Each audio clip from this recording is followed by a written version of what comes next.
ಮತ್ತೆ ಹೈಕಮಾಂಡ್ಗೆ ಸೆಟ್ ಹೊಡೆದಿದ್ದಾರೆ ಬಸನಗೌಡ ಯತ್ನಾಳ್. ಈಗಾಗಲೇ ಹೈಕಮಾಂಡ್ ಕಾಲ್ ಮಾಡಿದ್ದು ಇಮಿಡಿಯೇಟ್ಲಿ ದೆಹಲಿಗೆ ಬನ್ನಿ ಅಂತ. ಬಟ್ ಯತ್ನಾಳ್ ಏನ್ ಹೇಳಿದ್ರು? ಡೋಂಟ್ ಕೇರ್ ಅಂತ. ಮತ್ತೆ ಹೈಕಮಾಂಡ್ಗೆ ಸೆಟ್ ಹೊಡೆದಿದ್ದಾರೆ ಯತ್ನಾಳ್. ಹೈಕಮಾಂಡ್ ಆಕ್ಷನ್ ತೆಗೆದುಕೊಳ್ಳುತ್ತೆ ಅಂದ್ರೆ ತಗೊಳ್ಳಿ, ನಾನೊಬ್ಬನನ್ನ ಕರೆದ್ರೆ ನಾನ್ ಬರೋದಿಲ್ಲ ಅಂತ ಮತ್ತೆ ರಿಪೀಟ್ ಮಾಡಿದ್ದಾರೆ. ಹೈಕಮಾಂಡ್ ಆಕ್ಷನ್ ತಗೊಳುತ್ತೆ ಅಂದ್ರೆ ತೆಗೆದುಕೊಳ್ಳಿ, ಒಳಗ್ ಕೂಡಿಸಿ ಆಸೆ ಹಚ್ಚಿ ಪ್ರಧಾನಿ ಮಾಡ್ತೀನಿ ಅಂದ್ರೆ ನಾನು ಕೇಳಲ್ಲ. ನನಗೇನು ಅಧ್ಯಕ್ಷನಾಗೋದು ಮುಖ್ಯಮಂತ್ರಿ ಆಗೋ ಹುಚ್ಚಿಲ್ಲ ನನಗೆ. ನಮ್ಮ ಇಡೀ ಗುಂಪನ್ನ ಕರೆದ್ರೆ ನಾನು ಹೋಗ್ತೀನಿ, ಒಬ್ಬನಿಗೆ ಕರೆದ್ರೆ ನಾನು ಹೋಗೋದಿಲ್ಲ ಅನ್ನೋದು ಯತ್ನಾಳ್ ಮಾತು.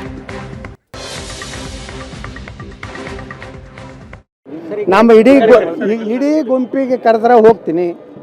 ಎಲ್ಲರೂ ಯತ್ನಾಳ್ ಒಬ್ಬನೇ ಕರೆದು ಒಳಗೆ ಕೂರಿಸಿ ಯತ್ನಾಳಿಗೆ ಮುಂದೆ ಆಸೆ ಹಚ್ಚಿವಿ ಪ್ರಧಾನಮಂತ್ರಿ ಮಾಡ್ತೀವಿ ಅಂತ ಹೇಳಿ ಸುಳ್ಳು ಏನಾರು ಹೇಳಿದ್ರು ನಾನು ಕೇಳೋದಿಲ್ಲ. ನನಗೇನು ಅಧ್ಯಕ್ಷ ಆಗೋದು ಮುಖ್ಯಮಂತ್ರಿ ಆಗೋ ಹುಚ್ಚಿಲ್ಲ. ಆದರೆ ಪಕ್ಷಕ್ಕೆ ಒಳ್ಳೇದಾಗ್ದಕ್ಕೆ ಮಾಡ್ಲಾಕತ್ತೀನಿ. ಇಲ್ಲ ನಾವು ಆ್ಯಕ್ಷನ್ ತೊಗೋತೀವಿ ಅಂದ್ರೆ ಅವ್ರಿಗೆ ಅಧಿಕಾರ ಐತೆ ಅವ್ರು ಮಾಡ್ಬೋದು. ನೋಡ್ರಿ, ನಾವು ಕರ್ಕೊಂಡು ಬರಲಿ, ಸೋಮಣ್ಣವ್ರು ಕರ್ಕೊಂಡು ಏನು ಬ್ಯಾಡತ್ತೀವಿ. ಸೋಮಣ್ಣವ್ರು ಬಂದರು ಈ ಉತ್ತರ ಕರ್ನಾಟಕ ನಮ್ದು ಬೇಕೇ ಇಲ್ಲ ಸಹಾಯ. ಏನು ವಿಜೇಂದ್ರ ಮ್ಯಾಗ ಸೋಮಣ್ಣ ಮಾಡ್ತಾರೇನು?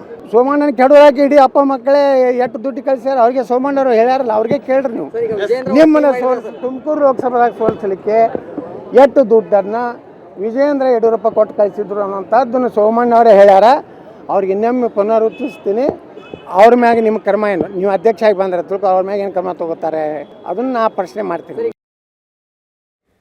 ಎಸ್, ರಾಜ್ಯ ಬಿಜೆಪಿ ಒಳಗಡೆ ಏನಾಗ್ತಾ ಇದೆ ಇದ್ರ ಬಗ್ಗೆ ಮಾತಾಡೋಣ. ಪ್ರಶಾಂತ್ ನಾಥೋ ಇದ್ದಾರೆ. ಪ್ರಶಾಂತ್, ಮೋದಿ ಏಕ್ ಹೇ ತೋ ಸೇಫ್ ಹೇ ಹೇಳಿದ್ದೇ ಬಂತು. ರಾಜ್ಯ ಬಿಜೆಪಿಯಲ್ಲಿ ಏಕ್ ಹೋಗಿದ್ದು ಆಗಿದೆ. ಈಗ ಒಂದು ಬದಲಾವಣೆ ಆಗಬೇಕು, ಇಲ್ಲ ಹೊಂದಾಣಿಕೆ ಆಗಬೇಕು, ಎರಡೂ ಆಗೋ ಥರ ಕಾಣಿಸ್ತಿಲ್ಲ. ಕೇಂದ್ರದ ನಾಯಕರೊಬ್ಬರು ನನಗೆ ಫೋನ್ ಮಾಡಿದರು, ಆದರೆ ನಾನು ಒಬ್ಬನೇ ಹೋಗೋಲ್ಲ ಅನ್ನೋದನ್ನು ಯತ್ನಾಳ್ ಹೇಳಿದರು. ಪ್ರಾಯಶಃ ಹೈಕಮಾಂಡ್ ಯಾರನ್ನು ಕಳಿಸುತ್ತೆ ಅಂತಕ್ಕಂಥದ್ರ ಬಗ್ಗೆ ಸ್ಪಷ್ಟತೆ ಇಲ್ಲ. ತರುಣ್ ಚುಗ್ ಬರ್ತಾ ಇದ್ದಾರೆ ಅಂತ ಸುದ್ದಿ ಬಂತು, ಆದರೆ ತರುಣ್ ಚುಗ್ ಸಂಘಟನಾ ಪರ್ವ ಬೇರೆ ಕಾರ್ಯಕ್ರಮಕ್ಕೋಸ್ಕರ ಬರ್ತಾ ಇದ್ದಾರೆ. ಹೀಗಾಗಿ ಯತ್ನಾಳ್ರಿಗೆ ಪ್ರತಿಯಾಗಿ ವಿಜೇಂದ್ರ ಕೂಡ ಒಂದು ಟೀಮ್ ಬಿಟ್ಟಿದ್ದಾರೆ. ನ್ಯಾಚುರಲಿ ಅರ್ಥ ಆಗತ್ತದೆ. ಈಗ ರೇಣುಕಾಚಾರ್ಯ, ಕಟ್ಟ ಸುಬ್ರಹ್ಮಣ್ಯ ನಾಯ್ಡು, BC ಪಾಟೀಲ್ ಇವರೆಲ್ಲರ ಒಂದು ತಂಡ ಹೋಗಿದೆ. ನನಗನ್ಸುತ್ತೆ ಇದು ಹಾದಿ ಬೀದಿ ರಂಪ ಇನ್ನೂ ಅನೇಕ ದಿನಗಳ ಕಾಲ ಮುಂದುವರಿಯುತ್ತೆ ಹೊರತು ಹೈಕಮಾಂಡ್ ಅದು ಇನ್ನೂ ವಿಪರೀತಕ್ಕೆ ಹೋದಾಗ ಬ್ರೇಕ್ ಹಾಕುವ ಪ್ರಯತ್ನ ಮಾಡುತ್ತೇನೋ. ಇದರಲ್ಲಿ ಅಪ್ಪಚ್ಚಿ ಆಗ್ತಾ ಇರೋರು BJPಯ ಕರ್ನಾಟಕದ ಕಾರ್ಯಕರ್ತರು. ಯಾಕಂದರೆ ಇಡೀ ಎರಡು ಬಣಗಳ ತಿಕ್ಕಾಟಗಳ ನಡುವೆ ಕಾರ್ಯಕರ್ತರ ಗೋಳನ್ನು ಯಾರು ಕೇಳ್ತಾರೆ? ಯಾಕಂದರೆ 3 ಉಪಚುನಾವಣೆಗಳನ್ನು ಸೋತ ನಂತರ ಕಾರ್ಯಕರ್ತರ ಮೊರಾಲ್ ಡೌನ್ ಆಗಿರುತ್ತೆ. ಮೂಡ, ವಾಲ್ಮೀಕಿ ಎಲ್ಲ ಹಗರಣಗಳ ನಂತರವೂ ಕೂಡ 3 ಉಪಚುನಾವಣೆಗಳಲ್ಲಿ ನೀವು 3 ಸೋಲ್ತೀರಿ ಅಂತಂದಾಗ, ಮತ್ತು ಆ ಉಪಚುನಾವಣೆಗಳ ನಂತರ ಈ ರೀತಿಯ ಬಣ ಬಡಿದಾಟ ಒಂದು ತಾರಕಕ್ಕೆ ವಿಪರೀತಕ್ಕೆ ಹೋಗ್ತಾ ಇರತಕ್ಕಂಥ ಸಂದರ್ಭದಲ್ಲಿ ಇದು ಏನಾಗುತ್ತೆ ಶ್ವೇತಾ, ಅನೇಕ ಬಾರಿ ನಾವು ಪರ್ಸ್ನಲ್ ಲೈಫ್ಗಳಲ್ಲೂ ನೋಡ್ಬೋದು, ರಾಜಕಾರಣದಲ್ಲೂ ನೋಡ್ಬೋದು. ಜಗಳ ಎಷ್ಟಿದೆ ಅಷ್ಟು ಮಾತಾಡ್ತೀರಾ ಅಥವಾ ಇನ್ನೂ ವಿಪರೀತಕ್ಕೆ ಹೋಗ್ತೀರಾ ಅನ್ನೋದು ಪ್ರಶ್ನೆ. ನೀವು ವಿಪರೀತಕ್ಕೆ ಹೋದಾಗ ಯು ಕೆನಾಟ್ ಕಮ್ ಬ್ಯಾಕ್. ಆಗ ನೀವು ಒಟ್ಟಾಗಿ ಕುಳಿತುಕೊಂಡು ನಾಳೆ ಏನೋ ಅಮಿಕೇಬಲ್ ಸೆಟಲ್ಮೆಂಟ್ ಮಾಡಿಕೊಂಡು ಪರಸ್ಪರ ಜೀವನ ಮಾಡೋಕ್ಕೂ ಆಗಲ್ಲ, ಪರಸ್ಪರ ರಾಜಕಾರಣವನ್ನೂ ಮಾಡಲಿಕ್ಕಾಗಲ್ಲ. ಇವತ್ತು ಈಗ ರೇಣುಕಾಚಾರ್ಯರ ಭಾಷೆಯನ್ನು ನೋಡಿ, ಅಂದರೆ ರೇಣುಕಾಚಾರ್ಯ ಮೊದಲಿಂದಲೂ ಕೂಡ 15 ವರ್ಷಗಳಿಂದ ಇದೇ ರೀತಿ ಮಾತಾಡ್ತಾರೆ. ಈಗ ವಿಜೇಂದ್ರರ ಪರವಾಗಿ ಅವ್ರು ಬ್ಯಾಟಿಂಗ್ ಆಡ್ತಾ ಇದ್ದಾರೆ. ಇನ್ನೊಂದು ಕಡೆ ಯತ್ನಾಳ್ ಪದೇ ಪದೇ ಬಂದು ನಿನ್ನೆ ಸದಾನಂದ ಗೌಡ್ರ ಬಗ್ಗೆ ಯಾವ ಭಾಷೆಯಲ್ಲಿ ಅವರು ಮಾತನಾಡಿದರು. ಹೀಗಾದಾಗ ನೀವು ಪಾಲಿಟಿಕ್ಸಲ್ಲಿ ಅಂತಿಮವಾಗಿ ಜೊತೆ ಕೆಲಸ ಹೇಗೆ ಮಾಡಲಿಕ್ಕೆ ಸಾಧ್ಯ ಆಗುತ್ತೆ? ದ್ಯಾಟ್ ಈಸ್ ಕರ್ನಾಟಕದ BJP ನಾಯಕರ ಎರಡೂ ಬಣಗಳಿಗೆ ಅರ್ಥವಾಗದ ಪ್ರಶ್ನೆ. ಹಿಂದಿಯಲ್ಲದೊಂದು ಶಾಯರಿ ಇದೆ, ನಂಗೆ ನೆನಪಿಗೆ ಬರ್ತಾ ಇಲ್ಲ ಅದು. ನೀನು ಇಷ್ಟೂ ಕೆಟ್ಟದಾಗಿ ಮಾತಾಡಬೇಡ, ನಾಳೆ ಎದುರುಗಡೆ ಸಿಕ್ಕರು ಒಂದು ಸಲಾಮ್ ದುವಾ ಆದರೂ ಮಾಡುವಷ್ಟಾದರೂ ಸಂಬಂಧಗಳನ್ನು ಇಟ್ಕೋ ಅಂತ ಅದರ ಅರ್ಥ.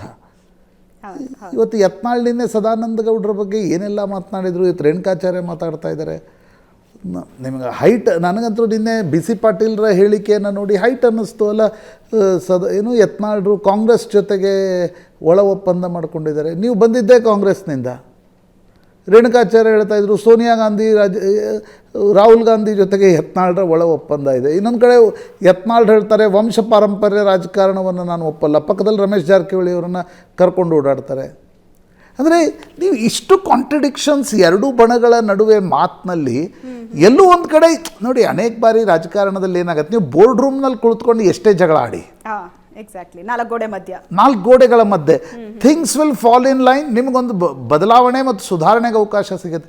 ನೀವು ಇಷ್ಟು ಕರ್ನಾಟಕದ BJPಯ ಅತಿ ದೊಡ್ಡ ಸಮಸ್ಯೆ ನಾನು 2006ರಿಂದ ನೋಡ್ತಾ ಇದ್ದೀನಿ. Open statement. ಅಲ್ಲ, ನೀವು ಟೆಲಿವಿಷನ್ ಚಾನೆಲ್ಗಳು 24 ಗಂಟೆ ಚಾನೆಲ್ಗಳು ಬಂದಾಗಿನಿಂದ ಕರ್ನಾಟಕದ BJPಯ ಸಮಸ್ಯೆ ಶುರು ಆದವು.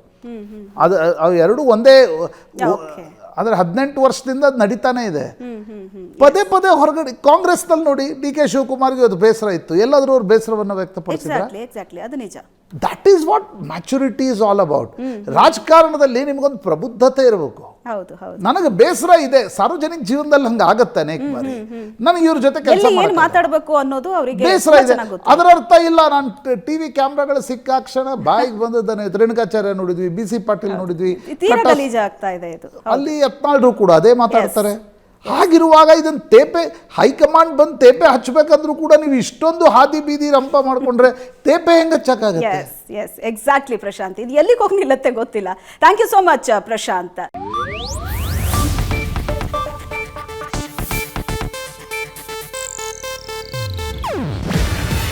ಇದು ಏಷ್ಯಾನೆಟ್ ನ್ಯೂಸ್ ನೆಟ್ವರ್ಕ್ ಪ್ರಸ್ತುತಿ.